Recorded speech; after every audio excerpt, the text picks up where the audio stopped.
What is the greatest catastrophe an empire can face? Not just a disaster, but a complete nightmare. A year of betrayal, where the man on the throne today is gone tomorrow. Imagine a world where the most powerful army on earth turns against itself, where the capital city becomes a battlefield, where the promise of peace is a lie. This was not a fantasy. This was Rome, in the year 69 AD, the year of the four emperors.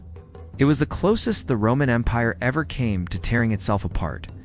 This is the story of ambition, mistakes, and survival.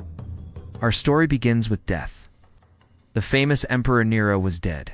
He had no son. The Roman Empire had no clear leader. Into this empty space stepped an old, respected general named Galba. The powerful governors and the elite in Rome supported him. He seemed safe. But Galba made two terrible mistakes. First, he forgot a simple rule: pay your soldiers. The army that helped him become emperor expected a gift, a donativum. Galba said no. He was old, he was serious, and he was careful with money. But his carefulness looked like disrespect to the soldiers. His second mistake was choosing his successor. He picked a young man named Piso, but another powerful man, Otho, wanted the job. Otho was a friend of Nero, and he was ambitious. He saw Galba's mistakes. He went to the soldiers and promised them what they wanted: money and respect. On January 15th, 69 AD, Otho's men killed Galba in the street. He had been emperor for only 7 months. The first emperor was dead. The second emperor, Otho, was a surprise. Everyone thought he was just a man who loved parties and luxury. But as emperor, he was smart and worked hard. He canceled many of Galba's bad decisions. He tried to be a good ruler. He had a big problem. The army in Germany did not accept him. They had their own candidate, a general named Vitellius. Vitellius and his powerful Rhine army were marching on Rome. Otho had to act fast. He had a good army, but Vitellius's army was bigger. Otho's generals told him to wait for more soldiers to arrive. Be patient. But Otho was worried. He didn't want to wait. He decided to fight a battle early, near the town of Betrayal. It was a fatal mistake.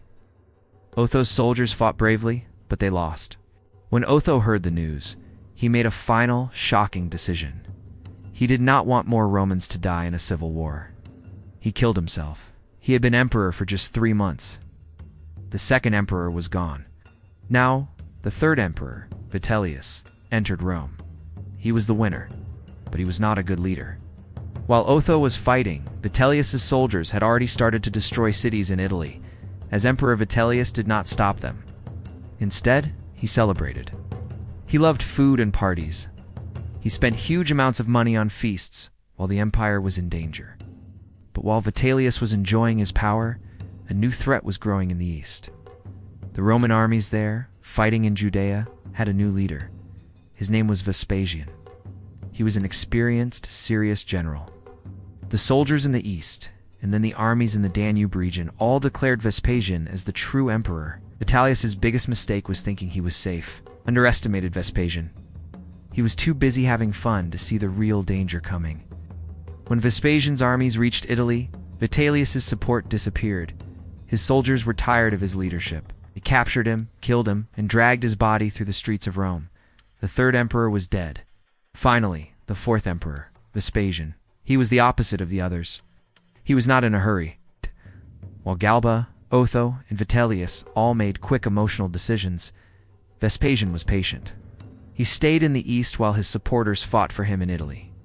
He was a practical man. He understood money, he understood soldiers, and he understood how to govern. His forces won a second, even bigger battle at Cremona. With his enemies gone, Vespasian finally traveled to Rome. He didn't have big parties, went to work. He rebuilt the city. He strengthened the army. He brought peace and stability. The year of the four emperors was over. Vespasian's rule began a new dynasty, the Flavian dynasty, which would rule Rome for 10 years and give the city its most famous landmark, the Colosseum.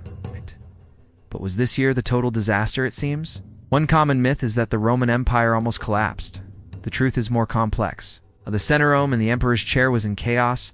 Most of the empire was fine. The provinces continued to trade.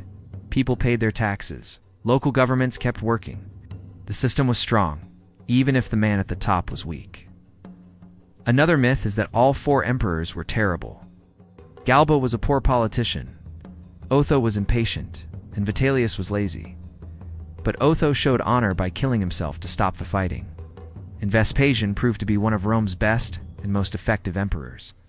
This year wasn't just a story of failure. It was also a story of how the empire found a way to survive, and in the end, find a better leader. Let's look at the speed of this disaster. January. Galba is killed in Rome.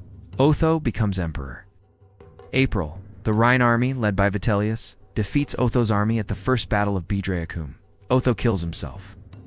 Late April, Vitellius is recognized as emperor across the west. July. While Vitellius is in Rome, the eastern armies declare for Vespasian in Egypt. October. Vespasian's Danube armies win a major victory at the Second Battle of Betrayal and the Battle of Cremona. They march on Rome. December. Vitellius is captured and killed. Vespasian is the undisputed ruler of the Roman world.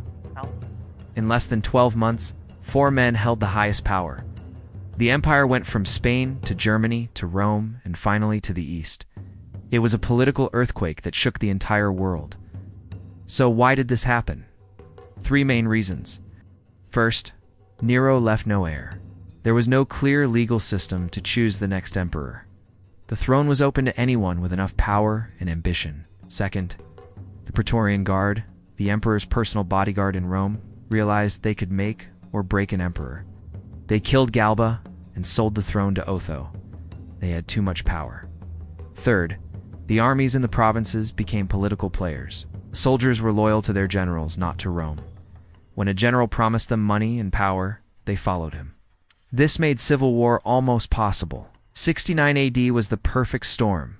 No rules, a powerful guard, and ambitious armies. The year of the 4 emperors was a catastrophe, a disaster of ambition and error. It showed the dark side of Roman power. But it also showed the empire's strength, survived this nightmare, and found a leader who brought stability.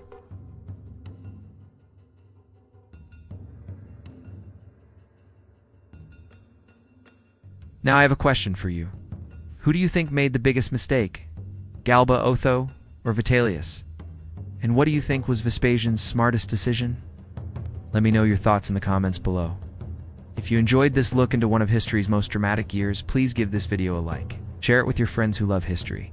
And don't forget to subscribe to our channel for more stories from the ancient world. Thanks for watching.